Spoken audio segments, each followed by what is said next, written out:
Welcome student. आज हम हमारा नया चैप्टर स्टार्ट करने जा रहे हैं, 7th chapter matrix of linear transformation.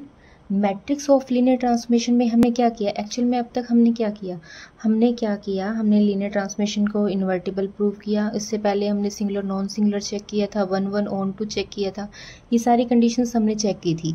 अब हम क्या कर रहे हैं, मैट्रिक्स ऑफ लीनियर ट्रांसफॉर्मेशन, मतलब जो लीनियर ट्रांसफॉर्मेशन हमें डिफाइन कर रखी है उसकी हम क्या करेंगे, मैट्रिक्स रिप्रेजेंटेशन देखेंगे कि हम उसे मैट्रिक्स में कैसे रिप्रेजेंट कर सकते हैं। तो सबसे पहले हम क्या करेंगे, देखो अब जैसे कि हमारे पास क्या थी, एक मैपिंग थी U से V तक, ठीक है। हम क्या कर रहे हैं, इस मैपिंग के कोरस्पॉन्डिंग इसके रिगार्डिंग जो इस ट्रांसफॉर्मेशन के मैट्रिक्स जो एसोसिएट हो रही है वो हम बनाने की कोशिश करेंगे कि कैसे हम इसे बना सकते हैं, ठीक है। तो सबसे पहले देखो हम क्या करेंगे, अगर हमें इस मैपिंग के कोरस्पॉन्डिंग अगर एक मैट्रिक्स मान लीजिए ए क्रिएट करनी है या एसोसिएट करनी है कि इस ट्रांसफॉर्मेशन में हम मैट्रिक्स को कैसे एसोसिएट कर सकते हैं, तो सबसे पहले हमें क्या करना पड़ेगा, यू और वी मतलब जो डोमेन और कोडोमेन है उनकी हमें बेसिस सेट करनी पड़ेगी, ठीक है, बेसिस लेनी पड़ेगी। हम क्या करेंगे, सबसे पहले अगर हम क्या करना चाहते हैं, मैट्रिक्स फाइंड आउट करना चाहते हैं इस लीनियर ट्रांसफॉर्मेशन के अकॉर्डिंग, तो हमें चूज करना पड़ेगा ऑर्डर्ड बेसिस को, ordered basis B for U, ठीक है, and N ordered basis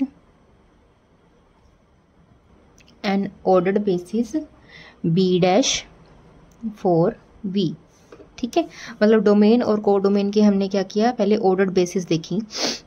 you के लिए जो ऑर्डर्ड बेसिस बनेगी उसको हमने बी का नाम दे दिया, ठीक है, और वी के लिए जो ऑर्डर्ड बेसिस बनेगी उसको हमने बी डैश का नाम दे दिया। अब इनकी हेल्प से हम क्या करेंगे, इसकी मैट्रिक्स रिप्रेजेंटेशन देखेंगे कि मैट्रिक्स रिप्रेजेंटेशन ऑफ टी हम कैसे कर सकते हैं। एक बात और, इसमें हम जैसे जैसे मैट्रिक्स की स्टडी करेंगे उसके अकॉर्डिंग हम ये बोल सकते हैं कि जो मैट्रिक रिप्रेजेंटेशन होगी टी की वो चेंज हो सकती है when the basis of vector spaces alter. अगर हम इनकी बेसिस को क्या कर दें, ऑल्टर कर दें, चेंज कर दें, आपस में इंटरचेंज कर दें, ठीक है, तो उसके अकॉर्डिंग उसकी मैट्रिक्स रिप्रेजेंटेशन होगी वो भी चेंज हो जाएगी, ठीक है। तो मैट्रिक्स बनाने के लिए हम क्या करेंगे, सबसे पहले देखो कुछ बेसिक से पॉइंट हैं हम वो डिस्कस करेंगे। सबसे पहले हमारे पास क्या आता है, कोऑर्डिनेट वेक्टर, ठीक है। कोऑर्डिनेट वेक्टर का मतलब हमारे पास क्या होगा, देखो हम क्या डिस्कस कर रहे हैं, इफ मान लेते हैं B हमारे पास एक बेसिस है जिसमें एलिमेंट हमारे पास U1 U2 अप टू UN तक है, ठीक है, इज ए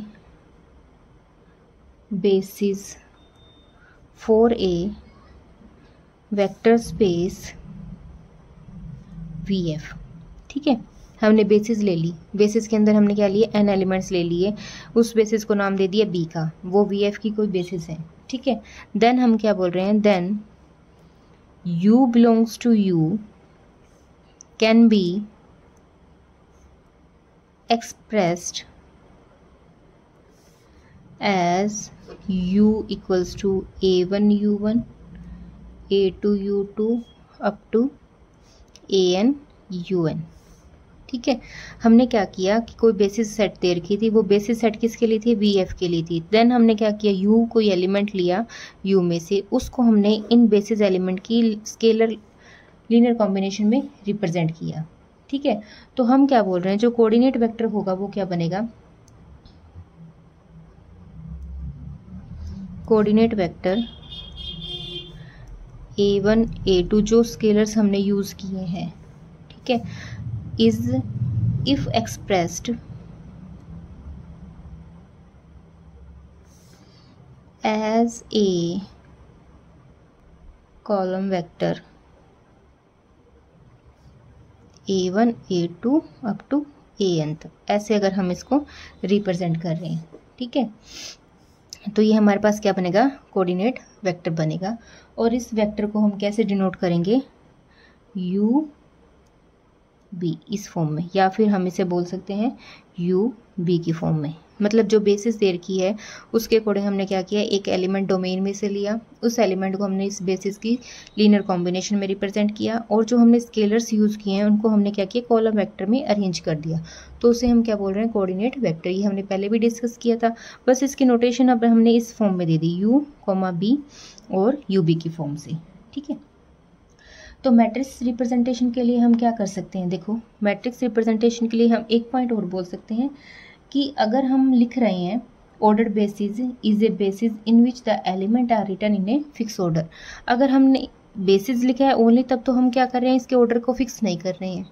ठीक है, लेकिन अगर हम ऑर्डर्ड बेसिस लिख देंगे तो वहाँ पे सिर्फ हम क्या कर रहे हैं कि इनके ऑर्डर को हमने फिक्स कर दिया इन एलिमेंट्स की। ओनली बेसिस में हम इनके ऑर्डर को फिक्स नहीं करेंगे, ऑर्डर बेसिस में हम इनके एलिमेंट्स के ऑर्डर को क्या कर देंगे, फिक्स कर देंगे। ठीक है, फिर हमारे पास क्या है, नेक्स्ट है matrix of a linear transformation relative to ordered basis। ठीक है, ऑर्डर बेसिस के अकॉर्डिंग हम मैट्रिक्स रिप्रेजेंटेशन देखेंगे क्या बनेगी हमारे पास। मान लेते हैं कि टी हमारे पास एक मैपिंग थी यू से बी तक, ये हमारे पास क्या है, बी ए एल टी। ठीक है, लीनियर ट्रांसफॉर्मेशन दे रखी है।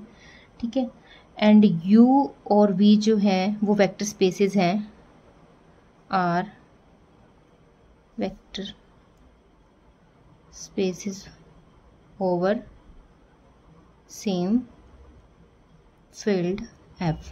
ठीक है, एफ के ऊपर हमने ये दो वेक्टर स्पेस डिफाइन किए, फिर हमने दो सेट डिफाइन किए। लेट बी इक्वल्स टू हमने क्या किया, u1 u2 अप टू un, एंड बी डैश भी डिफाइन किया जिसमें एलिमेंट है v1 v2 up to vm। ठीक है, B ordered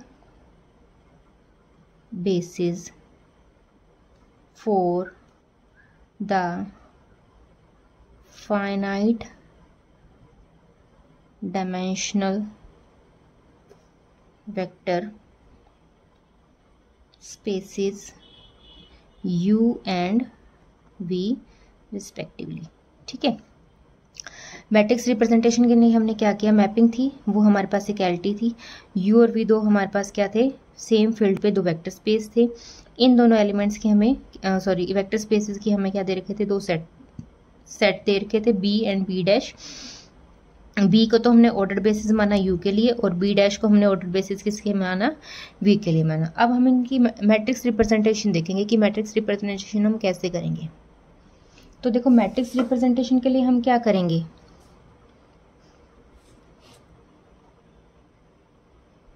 since t of u1, t of u2 and t of un ये एलिमेंट किसके होंगे, v के होंगे। ठीक है, and the set v1 v2 up to vm वो स्पैन करता है v को। ठीक है, इसका मतलब each t of ui can be expressed as a linear combination of the vector v1 v2 up to vm। Same वही कि अगर हम ये बोल रहे हैं कि ये एलिमेंट्स जो हैं वो v के हैं, ठीक है, और v जो है वो इन एलिमेंट से सेट से क्या हो रहा है, स्पैन हो रहा है। इसका मतलब ये जो एलिमेंट है वो इन एलिमेंट्स की लीनियर कॉम्बिनेशन में रिप्रेजेंट होंगे। ठीक है, तो सेम हम वही करने जा रहे हैं। अब लेट हम क्या करेंगे, टी ऑफ u1 को हम लिखेंगे इन एलिमेंट्स की लीनियर कॉम्बिनेशन में, उसको हम मैट्रिक्स रिप्रेजेंटेशन में लिखेंगे। तो कोफिशिएंट हम कुछ ऐसे यूज़ करेंगे, a11 v1 a21 v2 up to am1 vm। ठीक है, फिर टी ऑफ u2 को भी हम ऐसे एक्सप्रेस करेंगे, a12 v1 a22 v2। ये मैट्रिक्स रिप्रेजेंटेशन आपको ऐसे ध्यान में रखनी है कि हमने सफिक्स जो हैं वो इसी फॉर्म के लेने हैं। ठीक है, इन जनरल हम क्या करेंगे, टी ऑफ यू एन को भी डिफाइन कर लेंगे, तो वो हमारे पास क्या बनेगा, A1n U1 A2n U V1 यहाँ पे V2 और यहाँ क्या आ जाएगा AMN VM, ठीक है। और जो AIJ हमने यूज़ किया वो F में से लिए है।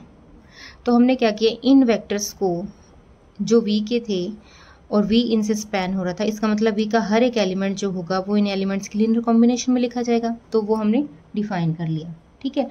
तो अब हम क्या करेंगे, ये जो कोफिशिएंट्स जो हमने यूज़ किए हैं वो एक्चुअली में मैट्रिक्स को रिप्रेजेंट कर रहे हैं, तो वो हमारे पास कोफिशिएंट कुछ ऐसे बनेंगे, देखो A11 A21, ठीक है, और AM1। इसी टाइप से नेक्स्ट हमारे पास क्या बनेगा, A12 A22 up to AM2, ठीक है। फिर इसी टाइप से हम बाकी सारे भी लिख लेंगे, A1n A2n up to AMN, इस फॉर्म में, ठीक है। तो हमने क्या किया, इस मैट्रिक्स को अगर हम क्या कर दें, इसका ट्रांसपोज कर दें, ठीक है, द मैट्रिक्स रिप्रेजेंटेशन का ट्रांसपोज पूरा लिख देते हैं, चलो, the transpose of this matrix is a matrix representation of T, और इसे हम बोल रहे हैं called matrix of T with respect to ordered basis B and B dash, ठीक है।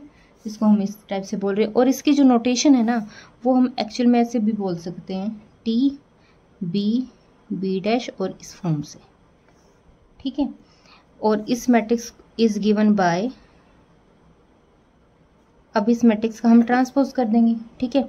तो इसको हम क्या लिखेंगे, T B B dash equal क्या आ जाएगा, अब हमारे पास ये A11 A21 up to AMN, इनके चेंज करके लिख दो बस, A12 A22, ठीक है। और यहाँ पे हमारे पास क्या आ जाएगा, AM2। इसी टाइप से A1n A2n और AMN।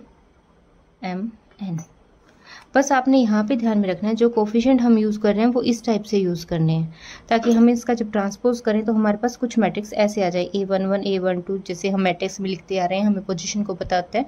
तो ये हमें ध्यान में रखना है कि ये जो कोफिशिएंट है वो कुछ इस टाइप से होने चाहिए, और जब हम इस मैट्रिक्स का ट्रांसपोज करें तो हमारे पास मैट्रिक्स इस फॉर्म में बन जाए। तो ये हमारे पास क्या होगी, अगर दो वेक्टर स्पेस आपको गिवन है, फाइनाइटली डायमेंशनल है, उनके बेसिस सेट आपको गिवन है, तो उसकी मैट्रिक्स रिप्रेजेंटेशन हम डिनोट इस टाइप से करेंगे और डिफाइन हम इस फॉर्म में करेंगे, ठीक है। तो हम इसके बाद नेक्स्ट इसके रिगार्डिंग एग्जांपल्स देखेंगे। एग्जांपल हमारे पास कैसे बनेंगे, एक चीज़ और, इसमें कुछ पॉइंट्स दे रखे हैं रिमार्क्स में, जैसे हमने मैट्रिक्स रिप्रेजेंटेशन की, मैट्रिक्स रिप्रेजेंटेशन हमने ये चीज़ की, ठीक है। अब B के लिए तो हमने बोला था कि ये U के लिए है, और B डैश को हमने V के लिए डिफाइन किया था, तो ये डिपेंड करता है choice of ordered basis B and B dash for U and U dash के लिए, ठीक है। तो हम क्या कर सकते हैं, इनको चेंज भी कर सकते हैं, इफ़ आइदर B और B डैश इज चेंज और both are change, then matrix जो रिप्रेजेंटेशन हमने की है वो भी चेंज हो जाएगी। अगर जैसे ही आप इनकी चॉइस को चेंज करोगे, अगर हम इनकी चॉइस को इंटरचेंज कर दें, ये V U के लिए बना दें, ये V के लिए बना दें, तो उसके अकॉर्डिंग जो मैट्रिक्स रिप्रेजेंटेशन होगी वो भी चेंज हो जाएगी, ठीक है। इसी टाइप से एक पॉइंट और दे रखा है हमारे पास, अगर मान लीजिए U जो है, डायमेंशन ऑफ U जो है वो हमारे पास क्या आ जाए, मान लो N आ जाए, और डायमेंशन ऑफ V जो है वो हमारे पास क्या आ जाए, M आ जाए, ठीक है। then the order of the matrix, then order of matrix B B dash, ठीक है। ऑफ ए लीनियर ट्रांसफॉर्मेशन या ईच बोल सकते हैं इज टी हमारे पास यू से वी तक होगी, उसका जो ऑर्डर बनेगा वो क्या बनेगा, इज एम क्रॉस एन, मतलब कि dimension of U cross dimension of V, उस मैट्रिक्स का ऑर्डर उतना ही बनेगा जितने उनके डायमेंशन होंगे। ठीक है। एक चीज़ और, अगर हम ये बोल रहे हैं इसमें कि अगर हम मान के चलें कि u किसके इक्वल हो जाए, v के इक्वल हो जाए, तो ऑब्वियस ही बात है उनके कॉरस्पॉन्डिंग जो बेसिस के सेट होंगे वो भी आपस में क्या होंगे, इक्वल होंगे। देन b और b डैश क्या हो जाएंगे, इक्वल हो जाएंगे। तब जो मैट्रिक्स रिप्रेजेंटेशन हम ये कर रहे थे तो उसको हम कैसे किस फॉर्म से चेंज कर देंगे, उसको हम अब राइट करेंगे टी बी की फॉर्म से, इस फॉर्म में। ठीक है। और यहाँ पे हम क्या करेंगे, और ये जो मैट्रिक्स होगी रिप्रेजेंटेशन होगी वो क्या होगी, एन क्रॉस एन की होगी। ठीक है। अगर दोनों केस क्या हो जाएंगे, सेम हो जाएंगे, मतलब डोमेन और रेंज अगर हमारे पास सेम है तो उनके कॉरस्पॉन्डिंग बेसिस के सेट भी क्या हो जाएंगे, सेम। ठीक है। तो ये हमने इस टाइप से कुछ पॉइंट्स देखने हैं। अब इसके बाद हम करते हैं इसके एग्जाम्पल्स हम कैसे सॉल्व करेंगे वो हम देखेंगे। जैसे देखो, फर्स्ट हमारे पास है find the linear map T R square to R3 whose matrix is a matrix हमें गिवन है 1 -1 -2 3 0 एंड 1। ठीक है। Relative to the ordered basis B equals to, basis हमने क्या ले ली, एक तो 1 1 और सेकेंड एलिमेंट क्या है इसका 0 एंड 2। ठीक है। और बी डैश जो हम बेसिस लेके चल रहे हैं वो हमारे पास कैसे डिफाइन है, बी डैश हमारे पास है 0 1 1 1 0 1 1 1 0, ये हमारे पास है R3 के लिए। ठीक है। अब देखो, हमने इस क्वेश्चन में क्या करना है, इसमें हमें मैट्रिक्स ऑलरेडी गिवन है तो हमें क्या करना है, लीनियर मैपिंग को फाइंड आउट करना है, मतलब एक्चुअल में हमें टी को फाइंड आउट करना है इसमें। और कई क्वेश्चंस में क्या होगा कि वहाँ पे हमें फाइंड आउट करना होगा मैट्रिक्स। ठीक है। अब इसमें तो हमें मैट्रिक्स गिवन है, तो इस टाइप के क्वेश्चन हम कैसे अटेम्प्ट करेंगे। देखो, हमारे पास क्या होगा, टी दोनों की बेसिस सेट दे रखी हैं तो वो हमारे पास डिफाइन कर रखा है। वो मैट्रिक्स हमारे पास क्या है, 1 -1 -2, तो ये हमारे पास गिवन है -2 3 0 1। ठीक है। ये मैट्रिक्स हमारे पास गिवन है। तो अब हम क्या करेंगे, मैट्रिक्स हमें गिवन है तो हम सबसे पहले क्या करेंगे, जो भी हमारे पास इस टाइप की फॉर्म होगी, अगर दो बेसिस आपको दे रखे हैं तो उसको हम सबसे पहले कैसे अटेम्प्ट करेंगे, हम क्या करेंगे T1 1 बी के जो बेसिस के एलिमेंट हम वो उठाएंगे, उनको हम क्या करेंगे, लीनियर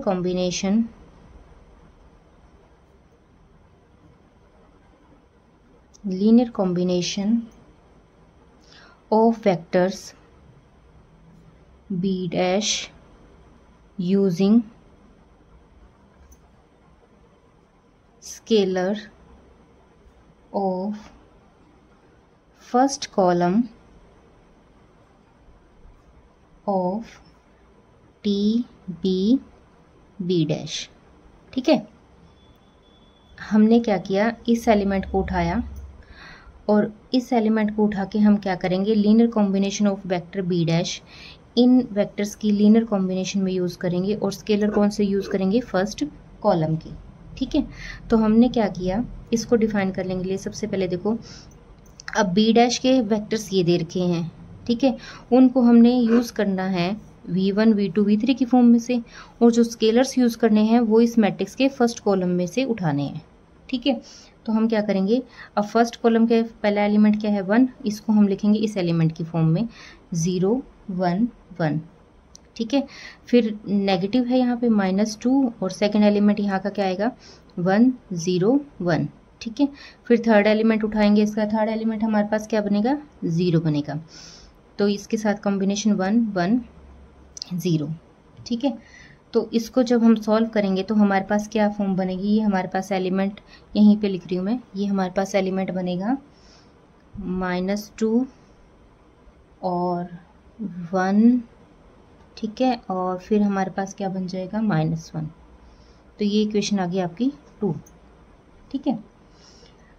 अब हमने क्या किया, हमने इस एलिमेंट को तो पुट किया टी की फॉर्म में, इसके फर्स्ट एलिमेंट को लीनियर कॉम्बिनेशन हमने इनकी बनाई, स्केलर हमने फर्स्ट कॉलम के यूज़ किए। सेम अब हम सेकंड एलिमेंट उठाएंगे टी बी का और उनको इस एलिमेंट की कॉम्बिनेशन में लिखेंगे और स्केलर हम इसके सेकंड कॉलम के यूज़ करेंगे, ठीक है। तो देखो नेक्स्ट हम क्या करेंगे, सिमिलरली करके लिख देते हैं। हम उठा रहे हैं T02 को, ठीक है, बी की बेसिस का सेकंड एलिमेंट उठाया और फिर वही लिख देते हैं हम linear combination of vectors of B dash using scalar of second column of T B डैश। इस मैट्रिक्स के सेकंड कॉलम से हमने क्या करने हैं, स्केलर्स को उठाने हैं। तो इसका मतलब स्केलर हमारे पास फर्स्ट है -1 और उसका एलिमेंट टप्पल कौन सा था हमारे पास, टप्पल अगेन वही है 0 1 1 बी डैश का। फिर नेक्स्ट टप्पल है हमारे पास 3 और ये टप्पल है हमारे पास 1 0 और 1। फिर थर्ड स्केलर हम यूज़ कर रहे हैं सेकंड कॉलम से 1 1 1 और ये थर्ड टप्पल आ गया, ठीक है। तो इसको जब हमने सॉल्व किया ये हमारे पास क्या आ गया 4 0 2, ठीक है। ये हमारे पास आ गया थर्ड कंडीशन। उसके बाद हमने नेक्स्ट क्या किया, अब मैट्रिक्स रिप्रेजेंटेशन के अकॉर्डिंग हमने क्या करना है, इसकी एलटी फाइंड आउट करनी है। तो सबसे पहले हम क्या करेंगे, लेट, इस टाइप के क्वेश्चनों में हम क्या करेंगे, let X Y belongs to R square, domain का कोई एलिमेंट लेंगे, ठीक है। इस एलिमेंट को हमने क्या किया, इसकी बेसिस हमें दे ही रखी है, उनकी लीनियर कॉम्बिनेशन में लिखेंगे। तो ए हमारे पास इसकी बेसिस के एलिमेंट क्या थे, पहला एलिमेंट हमारे पास 1 1 था और दूसरा एलिमेंट हमारे पास 0 2 था। तो हमने यहाँ से सॉल्व किया, ए और बी को फाइंड आउट करेंगे, ठीक है। ये क्वेश्चन नंबर 4 आएगी। तो बी इज ए बेसिस बोल सकते हैं हम यहाँ पे, ठीक है। तो u का आर स्क्वायर का एक एलिमेंट उठाया, उसको इस एलिमेंट इसकी बेसिस एलिमेंट की लीनियर कॉम्बिनेशन में लिख दिया, ठीक है। अब हम क्या करेंगे, फाइंड ए एंड बी, जो स्केलर हमने यूज़ किए उनको हम फाइंड आउट करेंगे। तो फाइंड आउट करने के लिए हम क्या करेंगे, देखो एक्स वाई इक्वल्स टू हमारे पास क्या आ जाएगा, देखो ए यहाँ से 0, नेक्स्ट टप्पल बनेगा a प्लस 2b, ठीक है।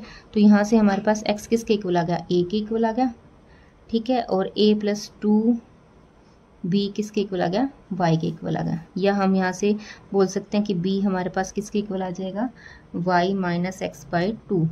a की वैल्यू यहाँ पे पुट कर दो।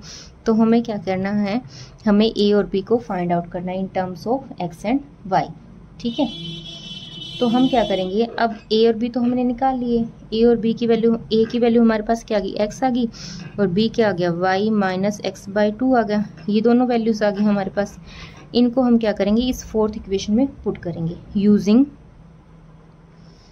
यूजिंग दीज वैल्यूज इन 4, ठीक है। तो हमारे पास क्या रिजल्ट आएगा, एक्स वाई किसके इक्वल था हमारे पास, a की वैल्यू आ गई x और टप्पल हमने यूज़ किया था ये, और इसकी वैल्यू आ गई y माइनस एक्स बाई 2 और टप्पल हमारे पास क्या आ गया 0 2।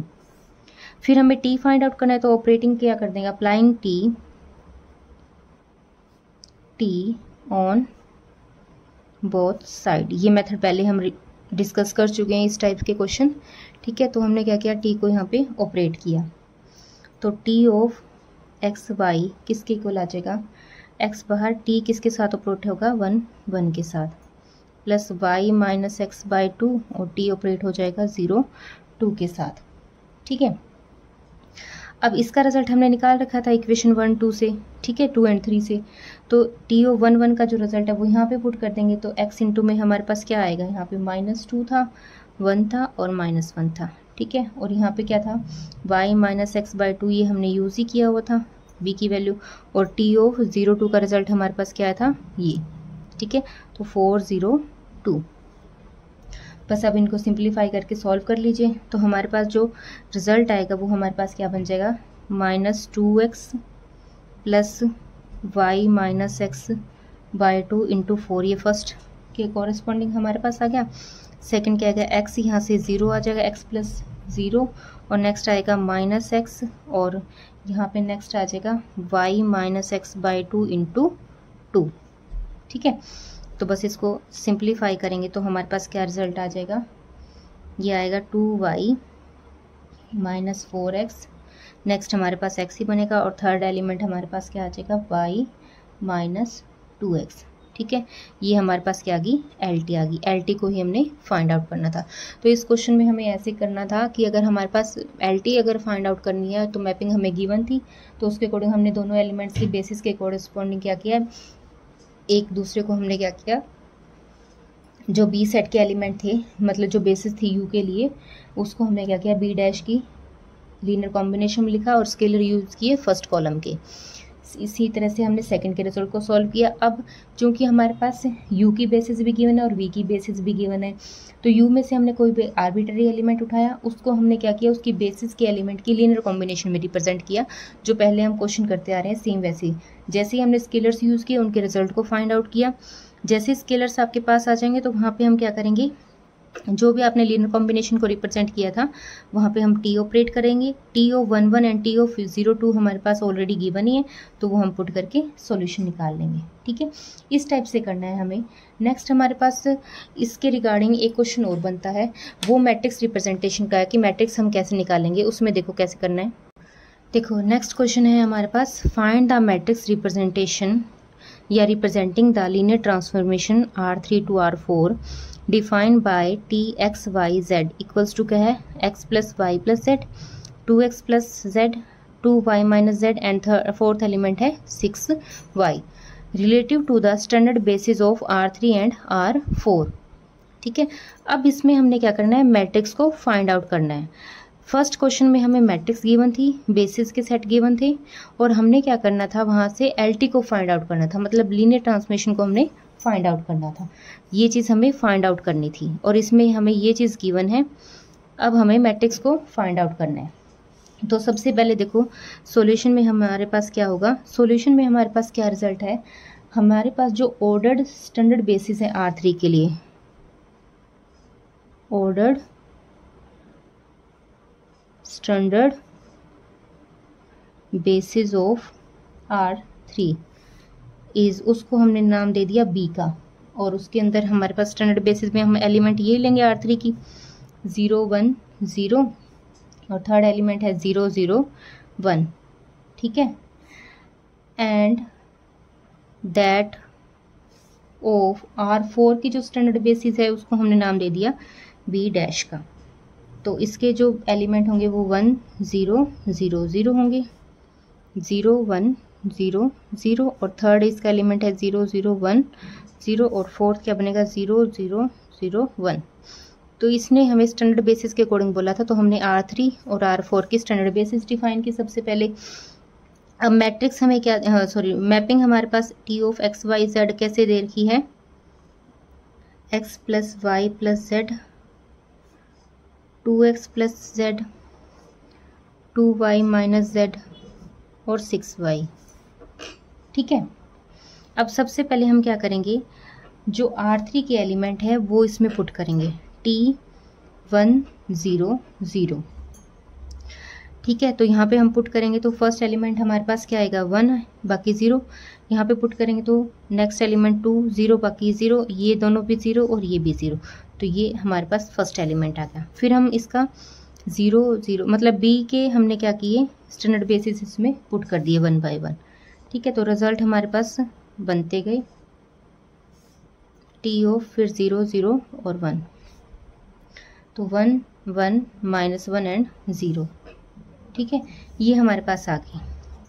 अब हमने T11 के कॉरस्पॉन्डिंग तो चेक कर लिया, ये हमारे पास एलिमेंट आ गए। अब ये हमारे पास फॉर्म गिवन ही है, तो हम क्या करेंगे, इनको बोल देंगे लेट E1 जो है वो हमारे पास एलिमेंट कैसा है 1 0 0 4। E2 को हमने नाम दे दिया जो स्टैंडर्ड बेसिस के अकॉर्डिंग हम लेके चल रहे हैं बी डैश की। E3 हमारे पास क्या है 0 0 0 1 एंड 0, और E4 हमारे पास क्या बन जाएगा 0 0 0 एंड 1। ठीक है, अब हम क्या करेंगे, हमने क्या करना है, इन एलिमेंट्स को मतलब इन एलिमेंट्स की लीनियर कॉम्बिनेशन में रिप्रेजेंट करना है।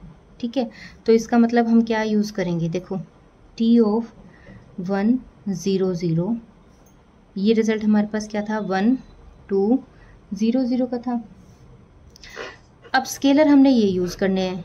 ठीक है, तो हम क्या करेंगे, इनको यूज़ करेंगे इनके लिए।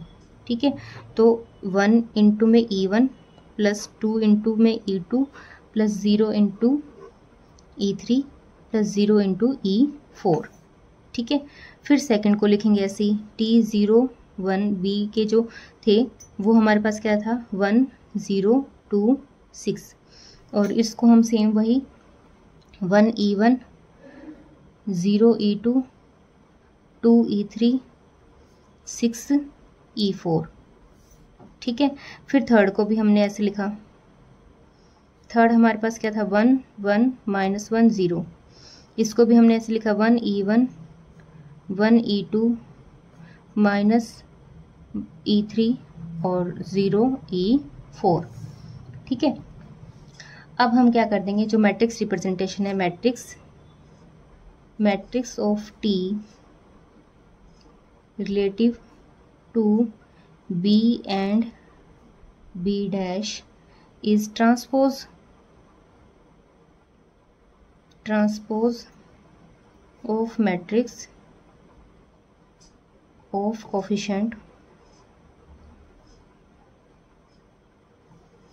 इस सिस्टम के जो मैट्रिक्स बनेगी उसके हमने क्या करना है, उसके मैट्रिक्स से ट्रांसपोज कर देंगे। ये इस इक्वेशन को पूरी को हम क्या बोल सकते हैं 1 बोल सकते हैं।